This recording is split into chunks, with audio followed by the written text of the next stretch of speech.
Out of nowhere, my husband drops this on me. I have to go to work. You're on your own for the rest of the trip to the hospital. What?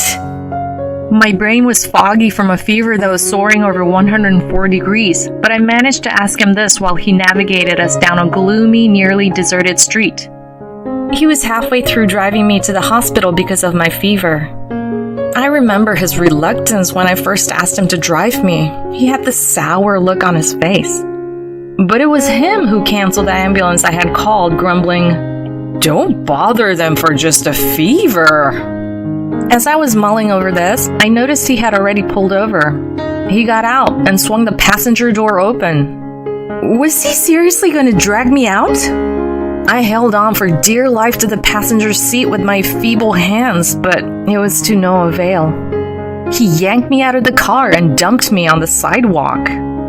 He gave this dismissive snort, hopped back into the driver's seat, and said, "You're gonna have to wing it from here. The hospital's just an hour's walk away. Don't be a nuisance to others. Clear?" With that, he peeled off. "Please, stop. Come back."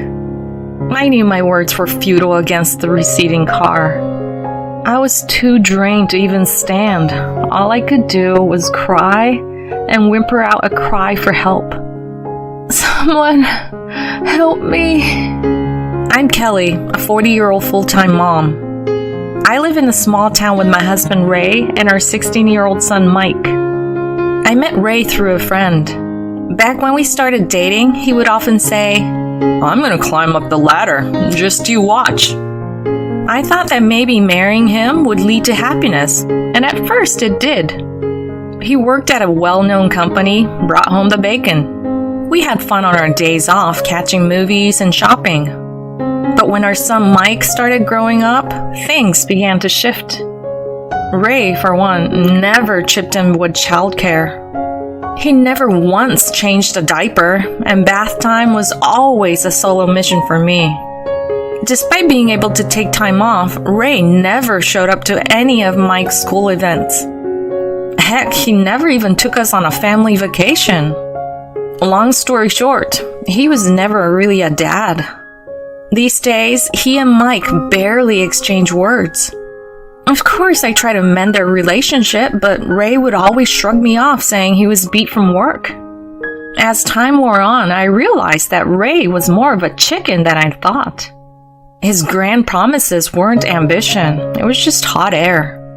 His vow to climb up the ladder was just a tactic to keep me from walking away.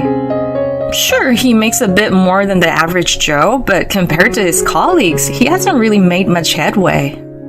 I don't necessarily need him to be a hotshot, but if he's gonna be all work and no family, he could at least... Those were my thoughts one day after dropping Mike off at soccer practice and whipping up Ray's breakfast. Ray shuffled out of the bedroom and into the living room, giving the breakfast spread on the table a hard, long look. It was the usual stuff: toast, coffee, some fruit, and salad. He slumped into the chair and decided to start off with a sip of his coffee.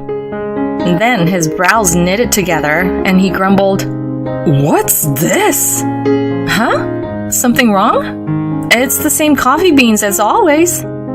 I had already had a cup earlier and it tasted just fine." But he slammed his coffee mug down, announcing, "This is terrible. I can't drink this," before storming out. From that point on, he turned into a regular food critic, finding fault with every single meal I prepared. The lunchbox I lovingly packed for him was mostly untouched, him claiming it was inedible. Even after a long day's work, he barely touched his dinner, whining about being served such food. And his complaints didn't stop at my cooking, oh no. They extended to laundry and cleaning too. He'd gripe about the laundry on the balcony needing better ironing, or he'd swipe his finger on the windowsills, commenting on the accumulated dust. All of a sudden, he was picking holes in the housework, despite me doing everything as I always had. And when he took pot shots at my housekeeping, there was this undertone of comparison, as if any other woman would do a far better job. Something was off. It felt like he'd been paying close attention to other women doing their housework recently. That's when I started noticing his peculiar behavior, taking his smartphone with him to the bathroom, whispering on the phone in his study. I couldn't help but wonder if he was cheating. Eager to find solid proof, I rummaged through his bag, snooped on his smartphone when he was asleep, but found zilch.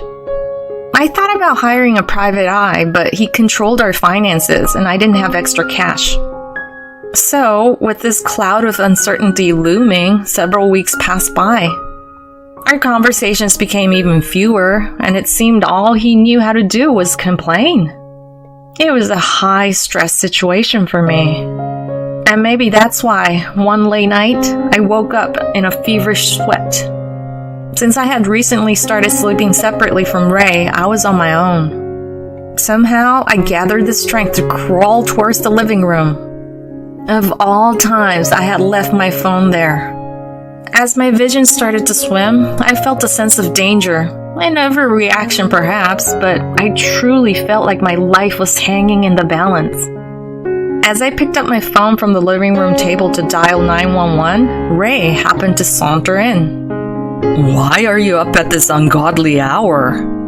Mustering my remaining strength, I explained what was happening. He silently took the phone from my hands.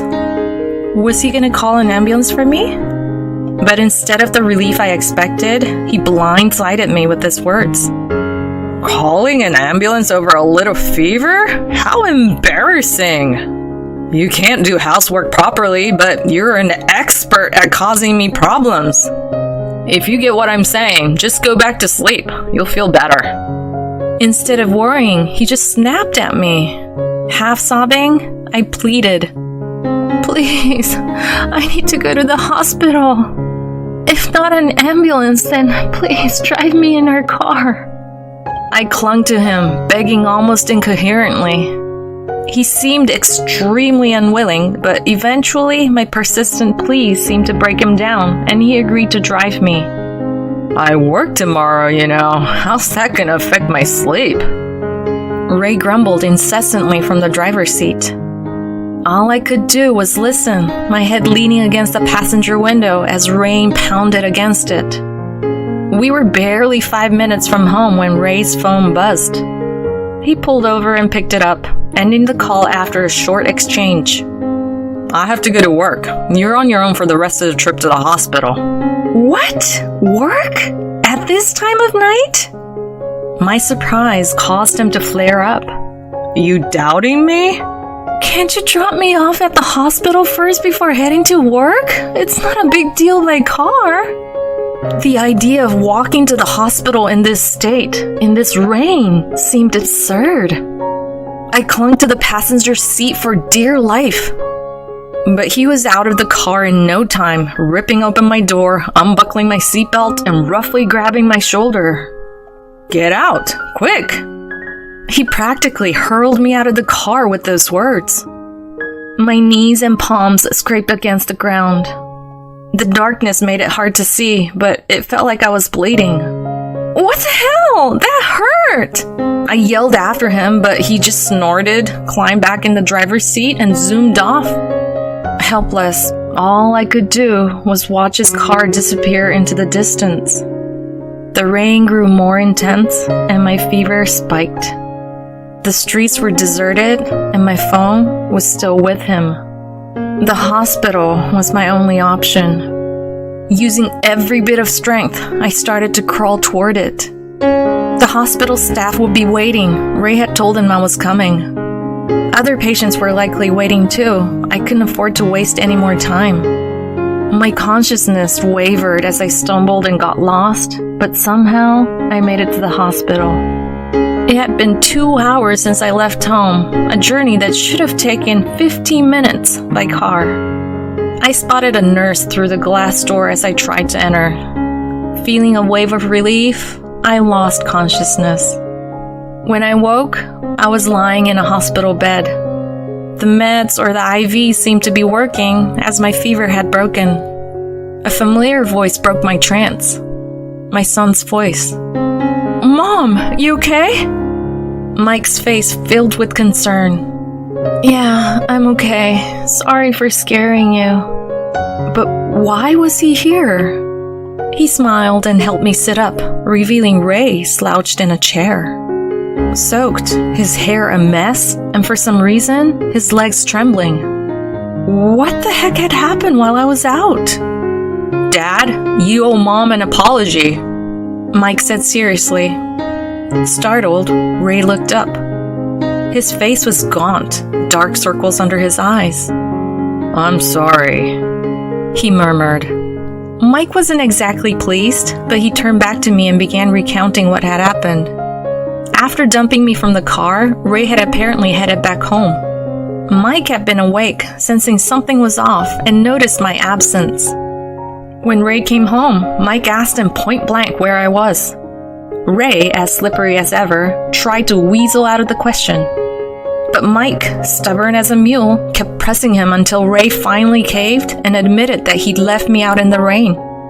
Mike's a big guy, much more so than his timid dad, so you bet Ray was feeling rattled.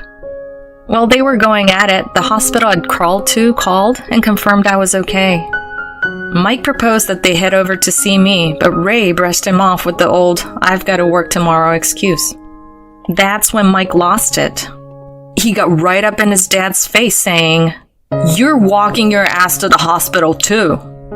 Ray, scared by his son's tirade, ended up jogging all the way here in the pouring rain, all while being monitored by Mike on his bike. Talk about a workout, especially for Ray, who usually commutes by car and avoids exercise like the plague. It explains why he looks like he's been through the ringer. After telling me all this, Mike turned to me with a serious look and said, "Mom, you need to dump this guy pronto." I was shocked. Not because I didn't want a divorce, but because I couldn't believe what I made my son say. All I could do was grab his hand and apologize. After that, Ray and I were on ice for a while. I wanted a divorce, but money was a snag. As a stay-at-home mom, I wasn't sure if I could support Mike properly if I left Ray. I can't help but wonder what was going through Ray's head. Fast forward a few weeks after I got really sick, I got a call on the landline. Hello? You're Ray's wife, right? My name's Adriana. I work with him. Yes, I am. What can I do for you? Adriana told me. Ray and I are in love. Would you mind stepping aside? She'd been having an affair with my husband. I knew my suspicions of his cheating weren't unfounded. If I could divorce, I would, I blurted out, and I meant it. If she wants that jerk, she can have him. Bracing myself for a tongue lashing, I gripped the phone tightly. But she just sounded thrilled and said, "Really? That makes things easier. I've got a good job, so I can handle the alimony. Give me your email and I'll send you plenty of evidence of the affair with Ray. Use it to pressure him into a divorce." I was floored by the offer, but I snapped back to reality fast. This was an opportunity I couldn't afford to miss. I gave her my email, and in no time, my inbox was filled with enough evidence to sink a ship. Cozy selfies of them, screenshots of their meetup messages, you name it. That night, after making sure Mike was asleep, I cornered Ray, who was having a drink. "Hey, we need to talk." He barely glanced at me, muttering, "What?" I was so ticked off, I turned off the TV and slammed the table. That sure got his attention. A ticked off Ray finally looked at me. I plonked the documents in front of him, divorce papers. His eyes nearly popped out of his head. "We're getting a divorce. Seems like you found yourself another woman who's a big shot at work and a whiz in the kitchen." "What? What are you blabbering about? Are you accusing me of having an affair? If so, then prove it." His cocky attitude hinted at a confidence in having covered his tracks well. I wasn't about to let that slide, so I served up all the evidence that Adriana had given me. His self-assured grin vanished instantly, replaced by a face on the brink of tears. "Why do you have this? I thought I cleared all that away." Come on, a divorce is a public humiliation. Doesn't Mike need his dad? And don't you need the money? So it turned out Ray was more worried about people gossiping about him having an affair and getting divorced. Talk about selfish. I couldn't care less about being embarrassed, and Mike doesn't need a dad like you. You've hardly acted like a father till now, so don't start pretending. If you truly care about Mike, you'll cough up more than enough child support. When he finally registered my unwavering intent to divorce him, he crumpled, sobbing into his hands. This wasn't supposed to happen. Fast forward 6 months, and Ray and I finally made our divorce official. I staked a claim for a share of the property, damages for infidelity, and child support for Mike. I even hit his mistress with a claim for damages for adultery. All were paid in one big chunk, so I had no worries about getting by for the time being. I thought moving Mike to a new school would be too much, so we shifted to an apartment nearby and are now making do, relying on each other. Word on the street is that Ray and Adriana have started shacking up. But they're both swamped with work and are constantly at each other's throats over household chores. It looks like she was only putting in the hard yards with housework to woo Ray away from me. Now that she's got him, she's probably okay with showing her true colors. To top it all off, they both got the boot for sullying the name of their big company when the word of their affair got out. Both are now strapped for cash after paying off all those damage claims in one go, but that's not my problem anymore. Since the divorce, my son has been growing happier by the day and has thrown himself into his club activities. Watching him excitedly talk about getting to play as a regular in his next game, I couldn't help but feel in my heart of hearts that I'd made the right choice.